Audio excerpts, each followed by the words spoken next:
Hey guys, welcome to Doc's Painter's Corner.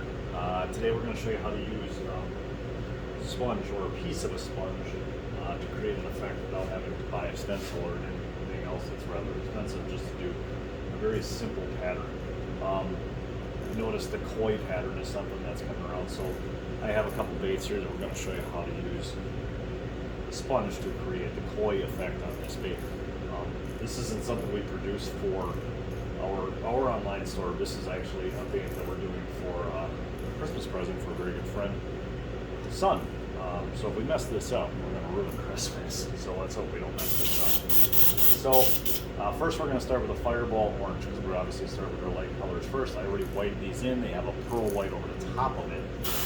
So we're going to start with a little orange around the eyes. And we're just going to do random shapes. You really can't do this wrong because, well, the koi, I'm sure the oranges on koi are not quite as bright as a fireball fluorescent orange, but I like bright colors, so we're going to do it right. Don't go overboard with the orange on this, and definitely don't go overboard with the black, which you can definitely do. So we're doing two of everything here, so we're going to do a couple of it. So we'll see how it goes.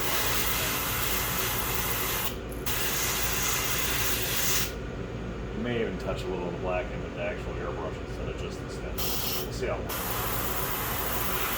I literally have never painted this color before, so we're watching this, how I would actually go ahead and invent something new. This isn't inventing something brand new. Everybody else has been doing this.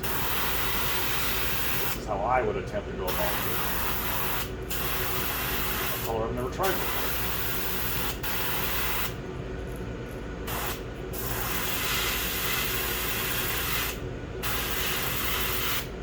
To make that orange stand out though.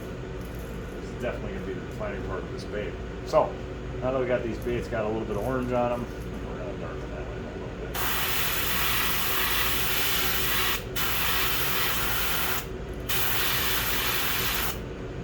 I said don't go overboard on that. Here I am going, getting carried away.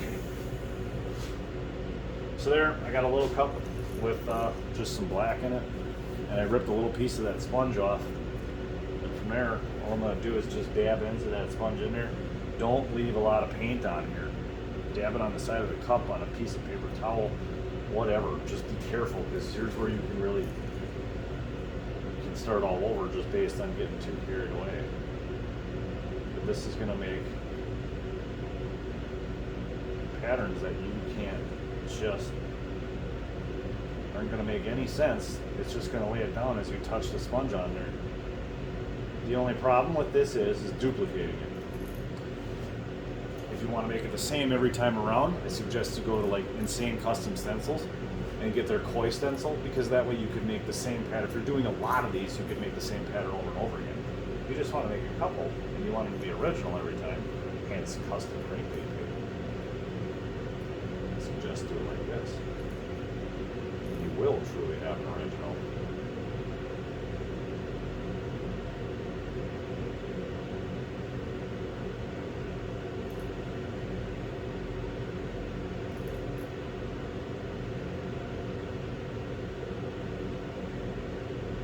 There really is no wrong on this.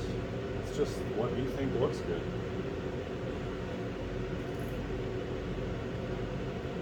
This can be done. I've done this particular technique multiple times. I've done it for making a crappie pattern.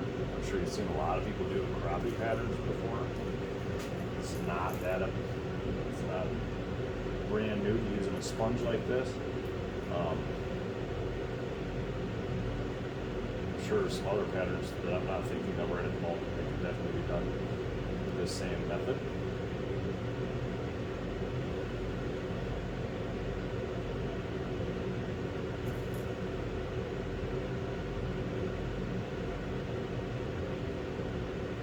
Would really look good.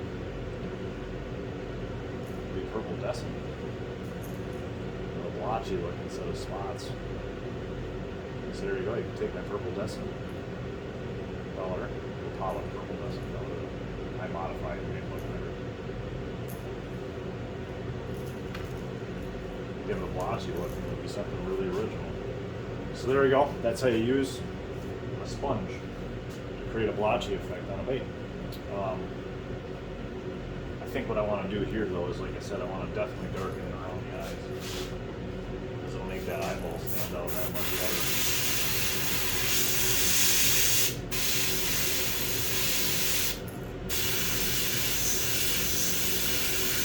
I'm not going to get carried away. We're just going to do an itty bitty little bit.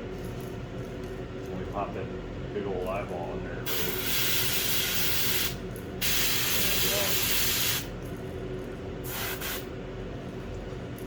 And one other thing I did notice about other people that are actually painting this pattern is they don't go back over it after they've done the black and the orange. If you've ever seen a koi, usually when they roll through the light, what you'll see over the top of them is you'll see their scales and all their patterns actually create kind of a shimmer effect. So if you shoot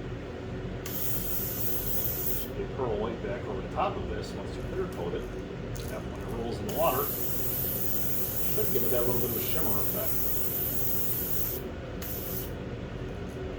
There you got it. That's how you use a sponge to create something you don't have as a stencil. Thanks for tuning in, guys. As always, smash that like button and the subscribe button to Doc's Painter's Corner, and come follow us on Facebook at Doc's Painter's Corner. And we also have some of your needs on our website at www.docscustomgreenbaits.com. Thanks.